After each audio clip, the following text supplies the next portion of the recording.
tayo po ay meron pong tinatawag na Family Day, no? Celebration. And at the same time, siyempre, kasama sa Family Day celebration, wala munang uuwi. Magkakaroon po tayo ng eating fellowship after ng ating pong pananambahan. At pagkatapos po ng ating pong eating fellowship, diretso na po tayo sa paglalagak sa huli ng tunga ni Brother Edwin mamaya. So, tayo po tayong lahat bilang paggalang sa Ginoo sa kanya po mga salita na atin pong pagbubulay-bulayan. Ito po ang atin pong matutunghayan sa aklat po ng Kawikaan, Kapitulo 13, talatang 24. Those who spare the rod of discipline hate their children. Those who love their children care enough to discipline them. Mapagmahal na magulang, anak ay dinidisiplina. Anak na di napapalalo, hindi o napapalo, hindi mahal ng magulang. Dakilan Diyos, salamat po. Dahil minsan pa, meron ka pong mga salita na amin pong pagbubulay-bulayan. Hayaan mo po, Panginoon, na sa umaga pong ito, patuloy po namin makita ang kahalagahan ng aming mga anak. Makita at ipaalam mo sa amin, Panginoon, ang kahalagahan ng pagmamahal sa kanila. Kaakibat po ang tinatawag na pagdidisiplina. Gabayan mo po kaming lahat. Hayaan mo po, Panginoon, na habang binubulay-bulay po namin ang iyong mga salita, Santong Espiritu, ikaw po ang siyang gumalaw na makapangyarihan sa amin pong kalagitnaan.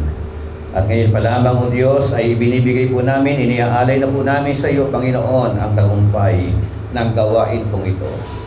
Ito po ang aming samo at panalangin. In the mighty name of our Lord Jesus Christ, ang lahat ay magsabi ng Amen at Amen. Palakpakan natin ang Panginoon. To God all be the glory. The heart and art of discipline. Yan na po ang ating pong pag-usapan. Ang puso at ang sining ng tinatawag na disiplina. So, napakahalaga na makita po natin yung po pamamaraan na itinuturo ng salita ng Diyos. How to discipline our children properly. Sabi nga po, meron pong nagtanong, a father was asked, why are you strict with your son?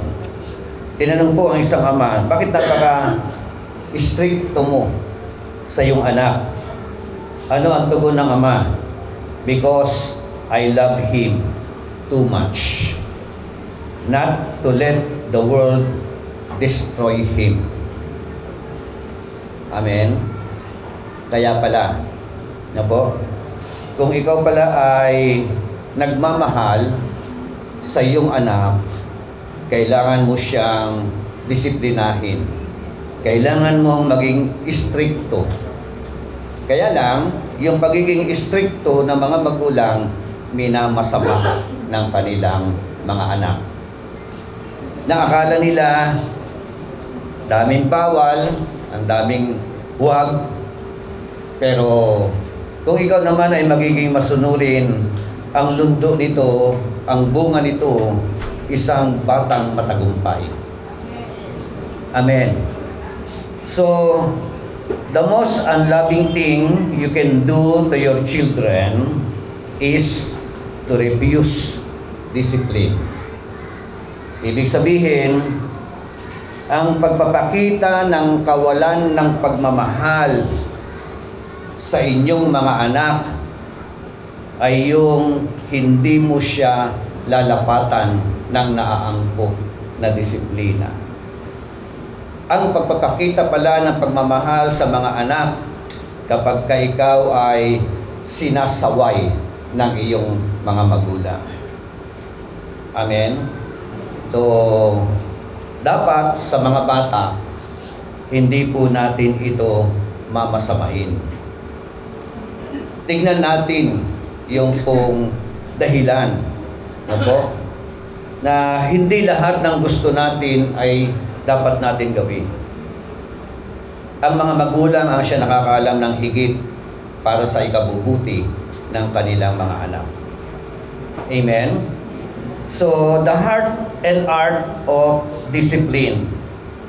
Pag-usapan po natin sa tema, what are the characteristics of heart and art of discipline? Ano-ano ang mga katangian ng tinatawag na puso o may puso at meron pong tamang pamamaraan ng tinatawag na pagdidisiplina. Isang talata lamang po ang atin pong hihimay-himayin sa umaga pong ito.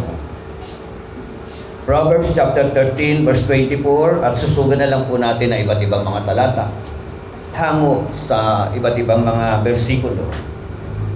Ang una po, stated in verse 24b, love corrects carefully. Love corrects carefully. Ang nagmamahal, tinutuwid niya, no? Yung kanyang minamahal ng may maayos na pamamaraan. Kasi po, meron pong mga nagko-correct. Take note ha. May mga nanenermon, may mga nagdidisiplina improper. Hindi tama. At sabi nga po ng aklat ng Efeso, Kapitulo 6, talatang 4, sabi roon, mga magulang o mga ama, ang sabi roon, huwag ninyong ipamungkahi sa galit ang inyong mga anak. Sa halip, palakihin sila sa tuntunin at aral ng Panginoon. Fathers, sabi ng English version, do not exasperate your children into anger. So, paano nagagalit ang mga bata? Maling paraan ng disiplina. Paano nagre-rebelde ang mga bata? Hindi tamang paraan ng pagsasalita. Hindi tamang paraan ng pagpapalo. Hello? So, may mga magulang kasi maganda ang intensyon mo pero mali ang paraan mo. Are you with me? Gusto mo sila mapabuti pero yung style ng pamamaraan mo hindi po naaayon. Di ba? So, mamaya tingnan natin kung ano iba't ibang mga pamamaraan ng iba't ibang mga magulang na sa halip na natututo ang mga bata, lalong nagre-rebelde. Lalong napapalayo ang kanilang mga damdamin sa kanilang mga magulang. Verse 24b, he who loves him is careful to discipline him. Amen? Ang nagmamahal sa kanilang mga anak, sila po ay dumidisiplina sa kanilang mga anak carefully. Amen? Hindi yung suntok dito, kurot dito, diba? Sampal dito, diba? Sabunot dito. Sino man nasa bunutan? Sino man kinukulot sa pagiliran? Sino yung mga tinataas yung patilya? Diba? O kaya kung bulyawan mo talagang masyado na minamaliit ang iyong anak. Yung sasabihan mo, bobo ka, inutil ka, walang iya ka, sira ulo ka. Meron ba mga magulang na gano'n ang kanila po mga trato sa kanilang mga anak? Actually, yung tanong ko na meron, hindi lang meron, marami. Tama? Maling paraan ng pagdidisiplina to the point na sila po ay gusto ka ng labanan.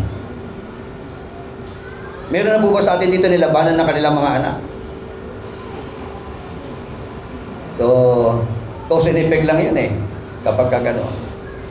So, sabi nga, the word careful means diligent. In Hebrew word, sha'ar. Na ang ibig sabihin, to seek early, to be diligent, no? Early seeking.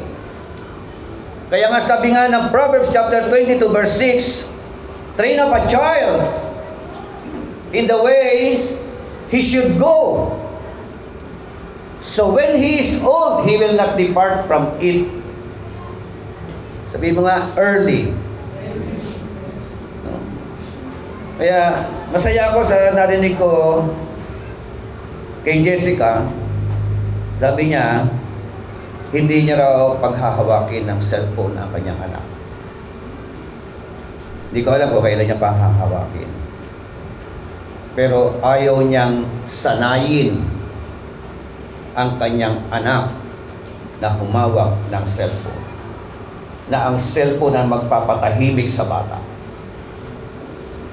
Habang nananahimik na nanonood ang bata kung ano namang mga nag-i-influence sa kanyang puso, sa kanyang mata, sa kanyang utak. Early, sabi niya nga, train up a child in the way he should go. Bata. Ang pagtuturo sa bata, sa totoo lang, mula sa tiyan ng ina. Ang pinaka-the best, yung pong from zero, from her mother's womb, from the mother's womb, until 5 years. Kala natin, yung mga taon na yun ay para bagang wala. Hindi. Doon, mas malaking porsyento na nahuhubog ang magiging pag-uugali ng bata. Sa ano? Sa kanyang nararamdaman sa tiyan pa lang ng kanyang nanay. Paglabas niya, sa kanyang naririnig sa pagitan ng kanyang mga magulang. Mga magulang na nag-aaway, nakaka-apekto ito. Yung paramdam natin, yung pagkilala natin sa ating mga anak, yung pag-alaga without care, it affects his character. Amen? So, mahalagang makita natin yung mga bagay na ito.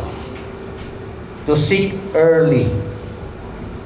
Kaya nga sabi ng kasabihan, Pinoy Proverbs, kutukin, no? Yung halaman o yung puno sa paraan na gusto mong tumubo siya.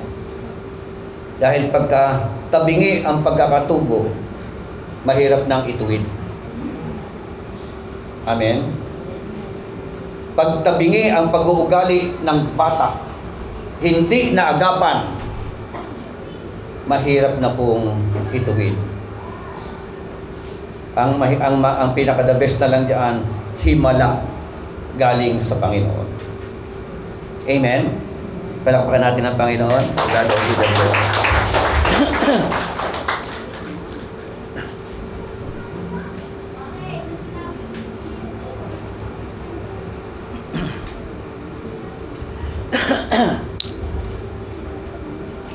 The heart and art of discipline. Puso at sining ng disiplina. Kaya kailangan pala may puso. Kaya sabi nga uli ng kanyang mga salita, those who spare the rod of discipline hate their children.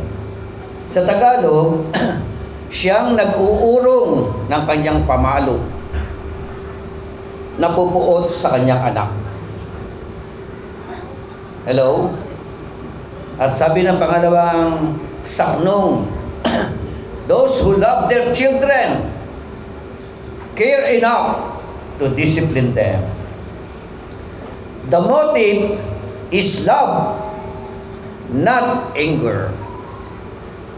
Amen. Ang motibo, kaya mo siya didisiplinahin dahil mahal mo siya. Pag ang motibo mo dahil siya ay pinapalo mo, dahil galit ka, that is not the proper motive. So, paano ka mamamalo na nagmamahal? Yun yata yung mahirap, ano? Karamihan ng mga magulang namamalo dahil galit. Pag galit ka, kung ano-ano pamamaraan ang nagagawa mo. Tama? So, yan pala ay hindi maayos na pamamaraan. Amen? Sabi nga ng Hebrew chapter 12 verse 6, "For the Lord disciplines the one He loves." Amen? Ang Diyos daw po, dinidisiplina niya ang kanyang minamahal. Ganun din natin po kaugnayan sa Panginoon. Subukan ninyo magpasaway kay Lord. Diba? Bukas makalawa, mararamdaman mo yung disiplina. Yung palo. Hindi kasi nagtotolerate ang Diyos. Hindi niya tinotolerate ang mali. Pag ikaw ay matigas ang ulo, umasa ka. Kung anak ka, papaluin ka. Tama ba? Pero, kung hindi ka anak, hindi ka papaluin. Hayaan ka lang. Pero ang mga tunay na anak, pag lumilihis, pinapalo. Amen? Kaya kita nyo, kahit anong lihis nyo, kahit anong ayaw ninyo, kahit anong tsaka-tsaka ninyo, teka-teka ninyo, magugulat ka na lang. May paraan ng Diyos. Ibabalik at ibabalik ka. Hello? Na maglingkod sa Kanya. Anak ka eh. Pero kapag ikaw ay ikaw ay nagiging matigas ang puso, matigas ang ulo, huwag niyong hantayin na magpantay ang inyong mga paa. O ang ating mga paa. Are you with me? God doesn't discipline us to make us miserable. Amen? Ang Diyos, hindi raw po tayo dinidisiplina o didisiplinahin para masira ang buhay natin. Hindi ka didisiplinahin para maging miserable ang buhay mo. Hindi ganon ang purpose ng Diyos. Amen? Ang purpose ng Panginoon, kaya ka didisiplinahin for you to become mature. Lumago sa pananampalataya. Lumago sa pagkakilala sa Panginoon. Amen? Kaya nawa, habang paunti ng paunti ang ating mga buhok, lumalago naman ang ating pong pananampalataya sa Panginoon. Amen? So, isang napakagandang attitude. God doesn't discipline us to make us miserable. He does it for us, for me, for you to become mature. Tingnan mo yung katabi mo. Matured ba o immature?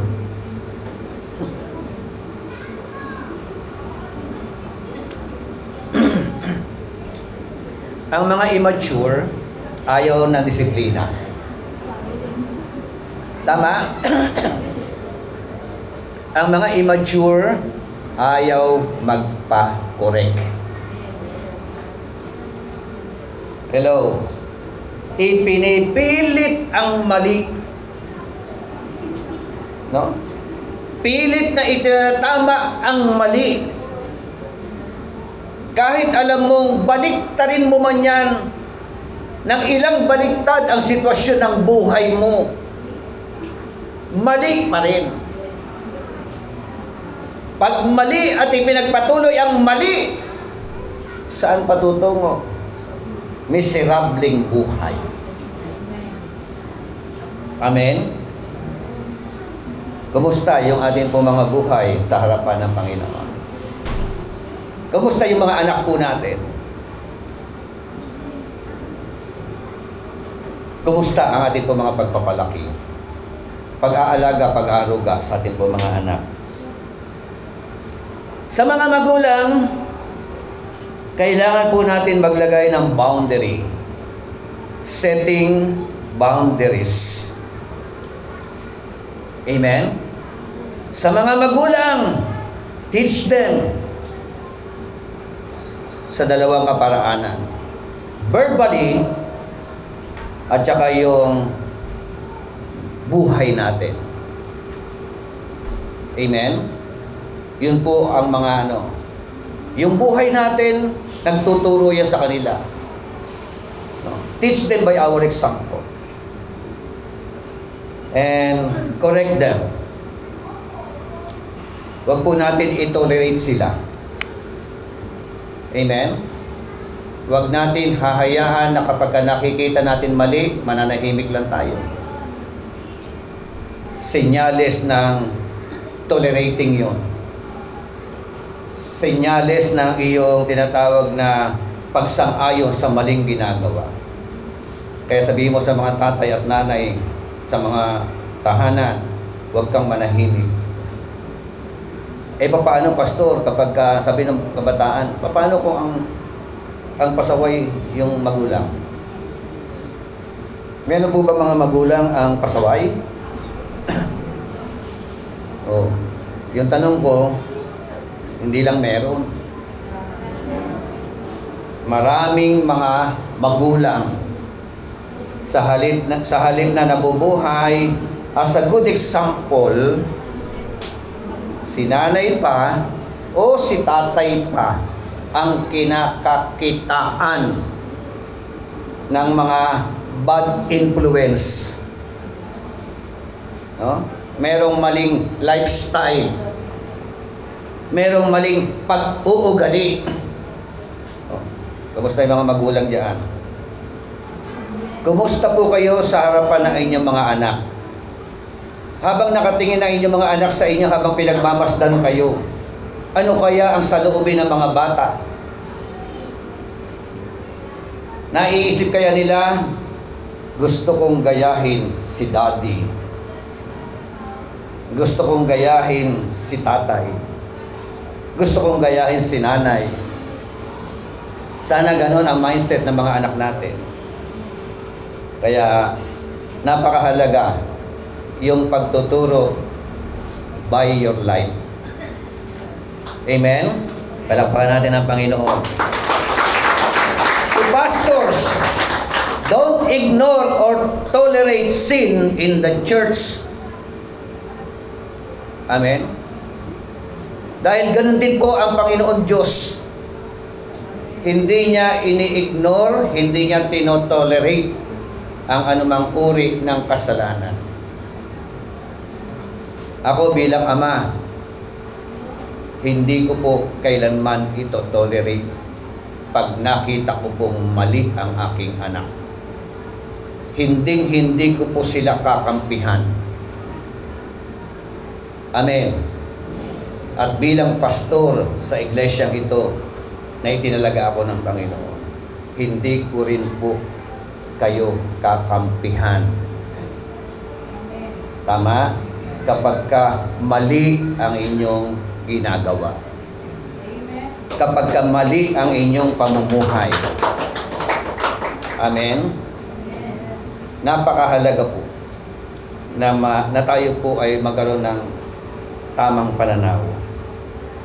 Sabi nga, a parents who never corrects their children prepared them to fail. Amen?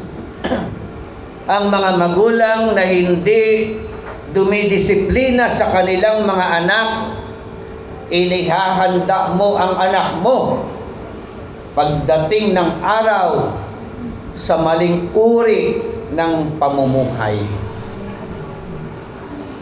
Inihahanda mo sila sa miserableng buhay. Hello? Kaya hanggat may pagkakataon, hanggat may panahon pa, wag po natin i-ignore yung atin pong mga gampanin.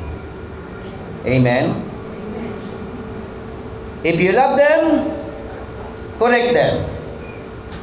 But if you don't love them, don't correct them. Sabi natin, mahal natin sila. Pero hindi mo naman tinutuwid. Ang implikasyon po nito, biblical speaking, hindi mo mahal ang iyong anak. Hello? Pangalawa, verse 24a.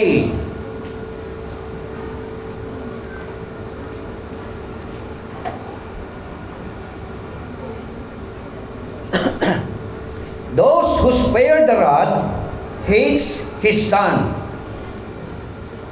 Sa Tagalog, binanggit ko na sa inyo kanina, yung nag-uurong ng kanyang pamalo. Parang figure of speech, ano?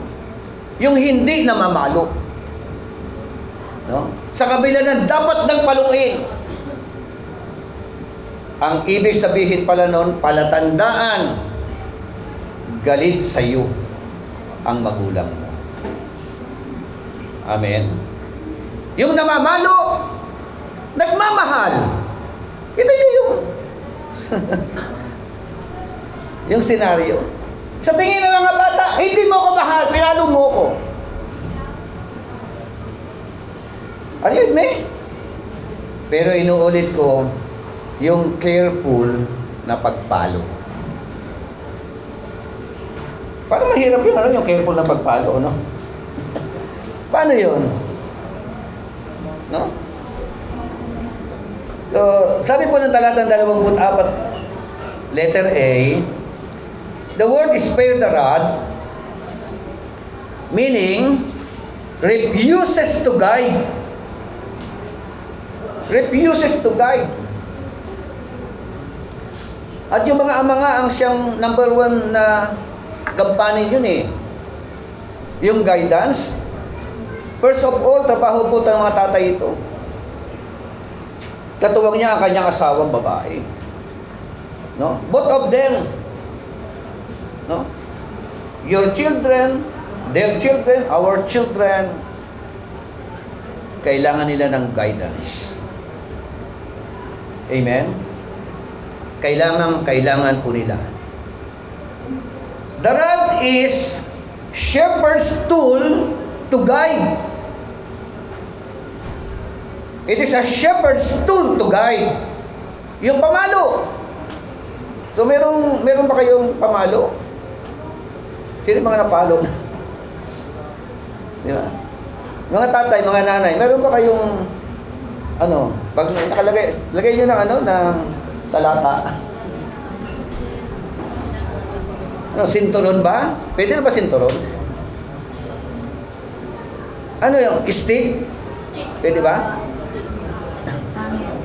O yung, pagka yung sa fraternity, ano tawag doon? Paddle. Paddle ang gagamitin mo, pero meron siyang Proverbs 22 verse 6. Okay ba yun?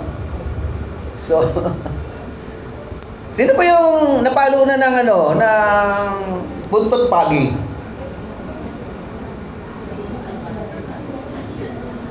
Pero yung mga matatanda nung araw, ginagamit yung pamalo. Kaya, takot na takot naman yung mga bata. Sino po rito yung inilagay sa sako? Tapos ibinitin doon sa puno.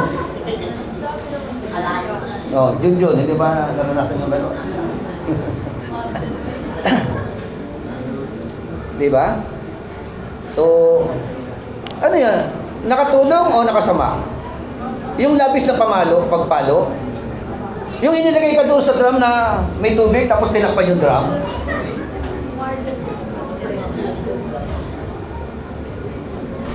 Mga kabataan ngayon, hindi niya naranasan sa mga magulang yan.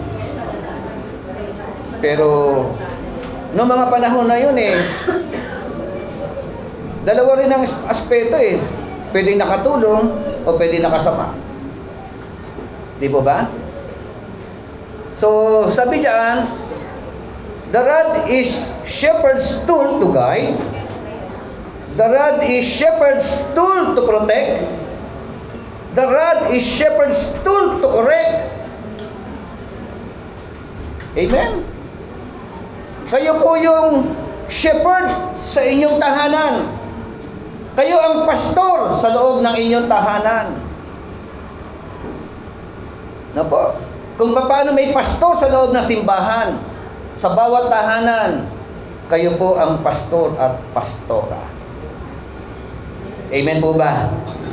So, kaya lang, napakahalaga ng tinatawag na careful discipline. Mga magulang. So, the result of not discipline, the result of no discipline, Proverbs 29:15. Ito po ang unang resulta o isa sa resulta ng hindi po pagdidisiplina sa ating mga anak. Disiplina at pangaral, hatid ay karunungan, ngunit ang batang swail sa magulang ay kahihiyan. Amen. Di ba? Biblical naman. Sabi uli, disiplina at pangaral. Pinagsama, dalawang aspeto. Amen? Merong pangangaral. Inuulit ko, careful na pangangaral. Ano po? Hindi yung sigaw dito, mura dito. Diba?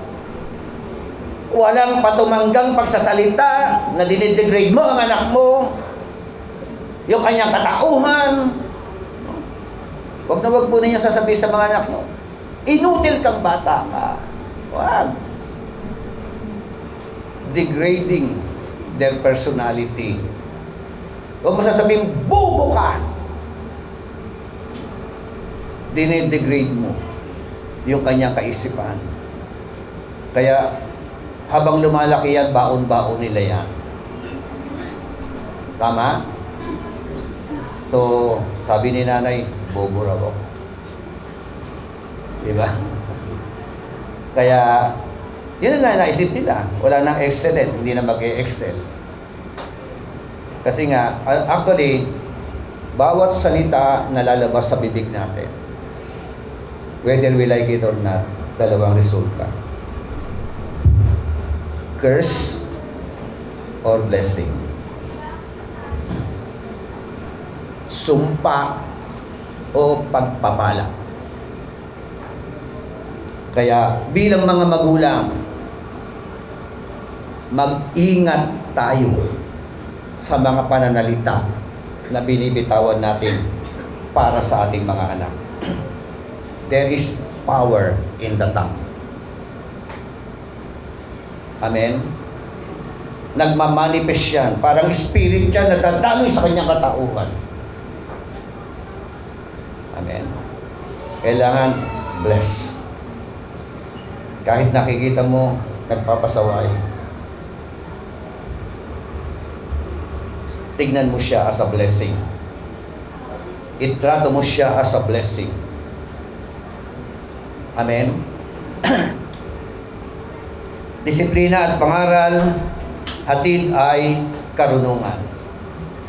Ibig sabihin, ang mga magulang na hindi nagdidisiplina at hindi nangangaral, ang hatid sa mga bata, kamangmangan. Are you with me? Tapos sabi po na sumunod, ngunit ang batang swail sa magulang ay kahihiyan. Tingnan niyo yung mga senaryo. Dinidisiplina mo na, pinapangaralan mo na, ayaw makinig, ang tawag sa kanya, ano? Anong tawag sa bata? Swail na bata. Hello? Sino pa yung mga swail dyan? Wala naman siguro swile dito, no? Pero sino yung mga naging swile? Dati. Di ba? Yung ba baka pinapangaralan ka tapos nalilisik pa yung mata ng bata? Tama ba yun? Pinapangaralan ka ng magulang mo, parang gusto mong gusto lumaban? Swile yun. Di ba? Ay yung hindi po humihingi ng payo sa mga magulang. Iba mga bata na nagdedesisyon na kaagad. Meron na sariling desisyon. Without consulting their parents. Ano yun? Swile? Look at yun, no? Kaya napakahalaga kasi lalo na, no? Next generation. Kayo yung mga susunod na mga maglilingkod sa Panginoon. Kaya dapat mahubog ang susunod na henerasyon. Amen? Proverbs 13:1. Ang sabi po, balikan natin yung 13. Ang anak na may unawa ay nakikinig sa kanyang ama, ngunit walang halaga sa palalo ang palaala sa kanya. Amen. Ang anak na may unawa. Ano raw ang kanilang attitude? Nakikinig sa payo ng kanyang ama. Amen? So, ngunit walang halaga kanino? Sa mga palalo ang paalaala ng kanilang mga magulang. Diba? Kasi pag nakita ng mga magulang, ito yung senaryo mo, ganito yan. Pag pinilit mo yan, ito magiging resulta niyan. Tama? Pagka sumunod ka sa amin, ito magiging resulta. Alam natin. Tama po ba? Naalala ko lang si Samson. Kilala niyo si Samson? Hindi taga phase 1. Samson na Biblia. Si Samson po, pakinggan ninyo. Nakakita po siya ng babae. Taga Timna. Nagustuhan niya yung babae. Pero yung babae na yon ay hindi Israelita. Pag uwi ng bahay, sabi niya sa kanyang magulang, Nay, Tay, in love ako. Meron ako nagustuhan. Taga Timna. Gusto ko mapangasawa. Anong payo ng mga magulang? Anak, wala na bang mga babae ng Israel na pwede mong ligawan? Hindi, sabi ni Samson. Gusto siya. Hindi na mga magulang, mga anak, di ba ganyan? Gusto ko eh. Pag gusto ko. Wala magawa mga magulang. Parang ngayon din. Di ba? Pag ginusto ng mga bata, na in love, kahit hindi pa panahon na ma-in love, mag-aral muna dapat. Magtapos muna ng pag-aaral bago ma-in love. O pwede ba maging yung bang yung nagugustuhan ay yung inspirasyon? Pwede? Sana no, hindi lamang kumbaga sa yung nagugustuhan, madadala ka sa tamang uri ng mga pamumuhay. Yun ang sabi, no? Gusto ko siya. Walang magawa ang magulang. Pinilit ang gusto niya. Hindi nakinig sa mga magulang. Marami bang ganyan mga kabataan ngayon? Mga Samson at saka mga Samsonina. Hello? Mga ipinipilit ang kanilang mga gusto kahit mali. Kailan ipinipilit natin mga gusto? Sabi ng mga magulang ninyo, huwag kayong pipili ng mga kaibigan. ng barkada na magdadala sa inyo sa ikapapahamak ninyo. Pinipili pa rin. Diba? Ini-enjoy pa rin yung company ng mga kapwa niya Swahil. Diba? So, pag napariwara ang buhay, halimbawa, maaga ka mag-girlfriend, magbo-boyfriend, di, na in love. May nangyari. O sa halip na makatapos ng pag-aaral, lumobo ang tiyan. Hello? At dahil lumobo ang tiyan, nakita na ng mga tao, hindi maitago, pinipilit itago. Di ba? Bandang huli, mauubligang mag-asawa. To the point na hindi nakatapos ng pag-aaral. Ano magiging resulta? Kapariwaraan. Amen? Mapapariwara. Kasi napakahalaga po ang una, makatapos ka ng kurso mo sa kolehiyo. Amen?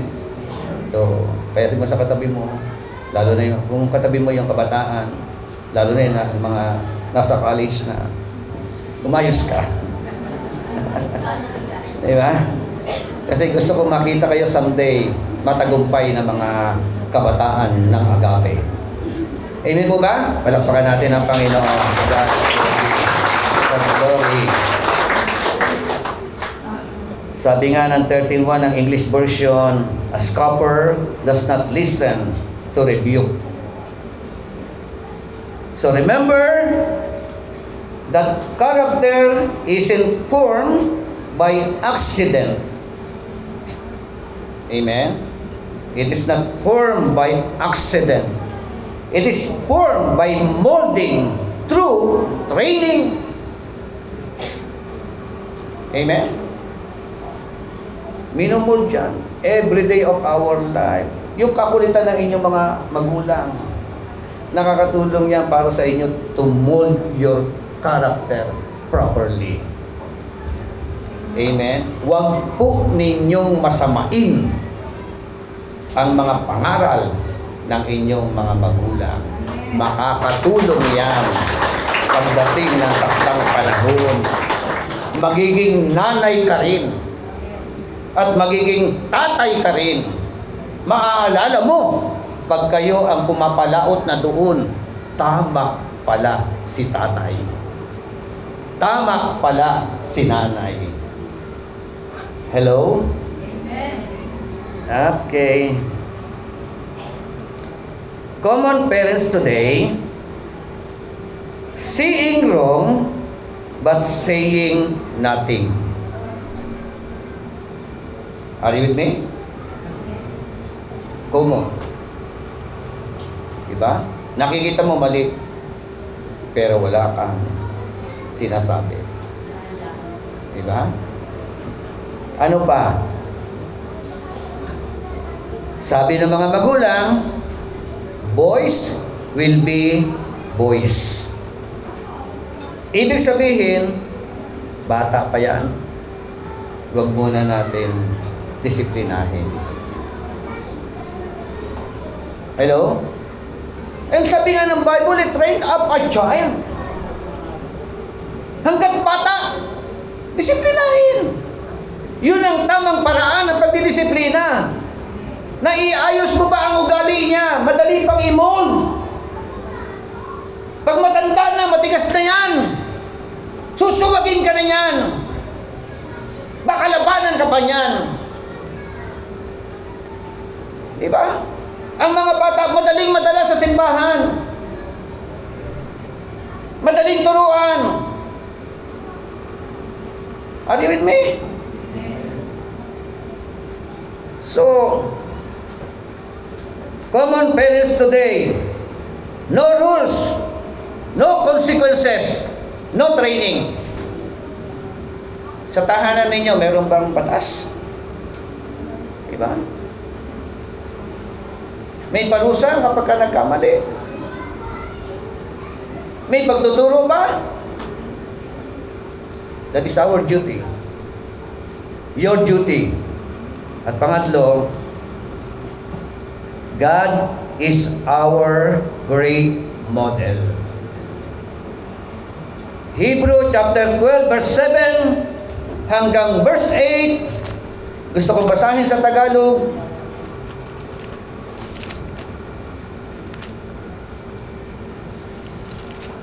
Ang sabi po dito, tiisin ninyo ang lahat ng hirap tulad sa pagtutuwid ng isang ama. Dahil ito'y nagpapakilalang kayo'y tinatanggap ng Diyos bilang tunay niyang mga anak. Sinong anak ang hindi dinidisiplina ng kanyang ama?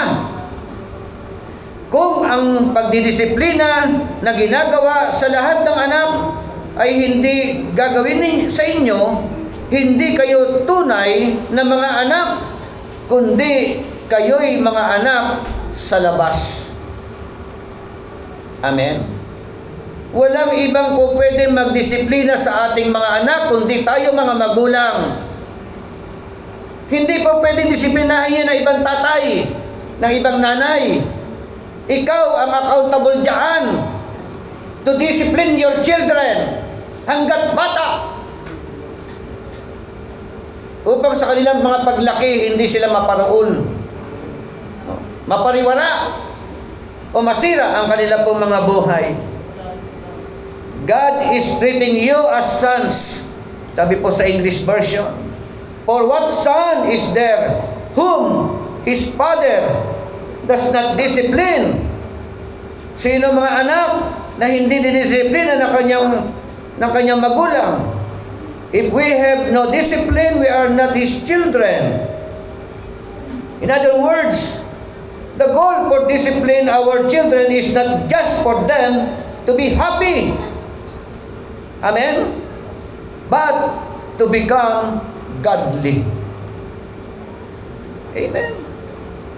Hindi po ito tolerate para sumaya sila. Amen? Ang purpose mo sa kanila, for them to become godly. Kaya ang mga Kristiyanong mga magulang, ang pinakananais ng mga Kristiyanong mga magulang ay madala nila ang kanilang mga anak kasamang naglilingkod sa Panginoon. Iwalakpakan natin ang Panginoon. God put our children in our lives. Amen? Need loving and careful correction. Regalo sila ng Diyos sa inyo, sa atin. Kaya marapat lamang na tayo po ay maglapat ng tinatawag na careful correction. Pagmamahal ang atin pong ilapat para sa kanila. Inilagay sila ng Panginoon sa atin pong harapan. Kaya ang tanong, in what area are we sparing the wrath? No. Sa anong bahagi na ating pong mga buhay nag-uurong tayo ng ating pamalo? When is the proper time to correct them? When is the proper time to correct them? Anybody? Sino makakasagot? Kailan ang tamang panahon? Hanggat bata. Amen? That is the proper time to correct them. How will you discipline your children? Mga magulang, paano ninyo dinidisiplina ang inyong mga anak? Paano ninyo pinapangaralan ang inyong mga anak? Mag-ingat din po tayo sa mga pananalita na lalabas sa ating pong mga labi. No? Kaya meron po tayong 3 puntos na pinag-usapan. Ang tema, what are the characteristics of heart and art of discipline? The first characteristic is all about love corrects carefully. Pangalawa, neglect to discipline destroys their life. At pangatlo, God is our great model. Amen? Yung proper discipline, tularan natin ang ating Ama sa Langit. Kung mali ang pamamaraan mo, itama mo sa pamamaraan ng Diyos. Amen? Siya ang batayan natin kung paano niya dinidisiplina ang kanyang mga anak bilang mga ama ng tahanan. Ganon din ang tamang pagdidisiplina sa atin pong mga anak. Huling talata. Tayo po tayong lahat. Efeso Kapitulo 6, talatang 4. Ang sabi po roon, Fathers, do not provoke your children to anger, but bring them up in the discipline and instructions of the Lord. Both father and mother, huwag ninyong ipamungkahi sa galit ang inyong mga anak. Sa halip, palakihin ninyo ang inyong mga anak sa tuntunin at aral ng Panginoon. Hindi natin mapapalaki ang ating mga anak sa tuntunin at aral ng Panginoon kung ikaw mismo na magulang ay wala sa tuntunin at aral ng Panginoon. Kung ikaw mismo na magulang ay hindi lumalakad sa tuntunin at aral ng Panginoon, kaya ang nararapat po, mauna ka. Mauna tayong mga magulang ang lumakad sa tuntunin at aral ng Panginoon. Awit tayo sa Panginoon. Hayaan natin ang Holy Spirit ang siyang gumalaw na makapangyarihan sa atin kung kalagitnaan. How is your family? How is your relationship with your family? As father, kumusta ka sa iyong mga anak? Bilang asawang lalaki, kumusta ka sa iyong asawang babae? Asawang babae, kumusta ka sa iyong asawang lalaki? Nagagampanan mo ba ang tungkulin mo bilang asawang babae? Na ang pinaka-tungkulin na asawang babae, pasakop kayo sa inyong asawa. Ikaw naman na lalaki, mahalin mo ang iyong sariling asawa. Huwag na huwag kang magmamahal sa asawa ng iba. Hello? Mga anak, sundin ninyo at igalang ang inyong mga magulang. Lalo't ang inyong mga magulang ay nasa Panginoon. Bakit? Kasi po, ito po ay aral at tuntunin na merong kalakip na pangako. Ano ang pangako? Ang pangako sa mga batang masunurin at mapagmahal sa kanilang mga magulang, hahaba ang iyong buhay. Gaganda ang iyong buhay. Amen. Salamat po aming Diyos. Dahil concern ka po sa bawat pamilya, hindi nagkataon o Diyos na inilagay mo po kami sa aming pong sambahayan. Bilang ama, bilang ina, bilang asawa, bilang anak, bilang mga magulang. Dakilan Diyos, wala pong ibang makapagbibigay ng tagumpay sa aming mga tahanan kung hindi kami sasandal sa iyo, kung hindi kami dudulog sa iyo, Panginoon. Kaya naman, O Diyos, patuloy po namin inilalapit sa iyo ang aming pong sambahayan, ang aming pamilya. Bisitahin mo po ang aming pong mga mahal sa buhay. Kung paano po kami kinatagpo, katagpuin mo rin po sila. makilala ka rin nila as personal Lord and Savior na kanila po mga buhay. Salamat po. Habang tayo po umaawit, patuloy po natin damhin ang presensya ng Panginoon.